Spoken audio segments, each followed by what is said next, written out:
नमस्कार. या देशाचे पंतप्रधान माननीय नरेंद्रभाई मोदी हे सलग 15 वर्ष गुजरातचे मुख्यमंत्री यशस्वी मुख्यमंत्री म्हणून काम केल्यानंतर 2014ला गोव्याला झालेल्या राष्ट्रीय कार्यकारिणीच्या बैठकीत भारतीय जनता पार्टीने निर्णय केला की 14च्या एप्रिल मे मध्ये होणाऱ्या निवडणुकीमध्ये भारतीय जनता पार्टीच्या वतीने पंतप्रधान पदाचा चेहरा हा आपण मोदीजींचा लोकांसमोर आणला पाहिजे. सर्वानुमते निर्णय झाला, सगळे कामाला लागले आणि त्याच वेळेला सलग 10 वर्ष 60,000 कोटीचा भ्रष्टाचार, 70,000 कोटीचा भ्रष्टाचार, यामुळे लोकांनाही काही बदल हवा होता.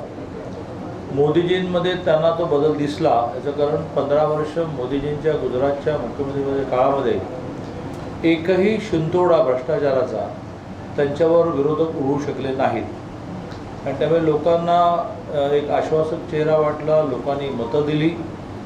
आपल्या सगळ्यांना माहिती आहे की 90ला VP सिंग ज्यावेळेला पंतप्रधान झाले तिथून ते मोदीजी पंतप्रधान होईपर्यंतचा हा कालावधी कोणा एका सरकारला, अगदी अटलजींनासुद्धा कोणा एका सरकारला पूर्ण बहुमत मिळालं नव्हतं. 90ला सुद्धा VP सिंगांना भारतीय जनता पार्टीच्या 182 आमदारांची मदत घ्यावी लागली. पण 14ला पहिल्यांदा असं झालं की 272 लागतात बहुमताला, 282 मिळाले आणि मग पूर्ण बहुमताचं सरकार असल्यामुळे आणि सहयोगी पक्षांचे आणखी 50 मिळाले. अशा पूर्ण बहुमतावर काम सुरू केल्यामुळे मोदीजींनी आपल्या कार्यकालाचे कालावधीचे टप्पे पाडले.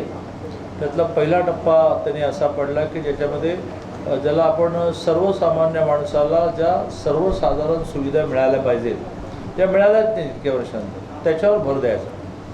दुसऱ्या टप्प्यामध्ये प्रामुख्याने देशाच्या अस्मितेचे 370 कलमसारखे, मग राम मंदिरासारख्या विषयांना त्यांनी स्पर्श केला आणि ते यशस्वी पूर्ण केले.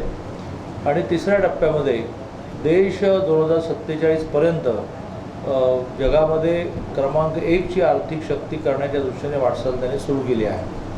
या सगळ्या काळामध्ये हे सगळं व्हायचं असेल तर इन्फ्रास्ट्रक्चर, पायाभूत सुविधांवर भर दिला पाहिजे, हा त्याने आग्रहाचा विषय केला.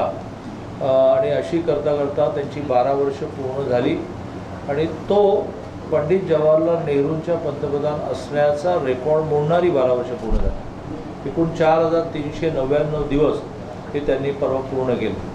घराचं स्वप्न, सुरक्षित भविष्यासाठीची गुंतवणूक आणि प्लॉट घ्यायचा विचार आला की मग नाव फक्त एकच, आविष्कार. कोल्हापूरकरांच्या विश्वासाचं हक्काचं ठिकाण म्हणजे आविष्कार इन्फ्रा.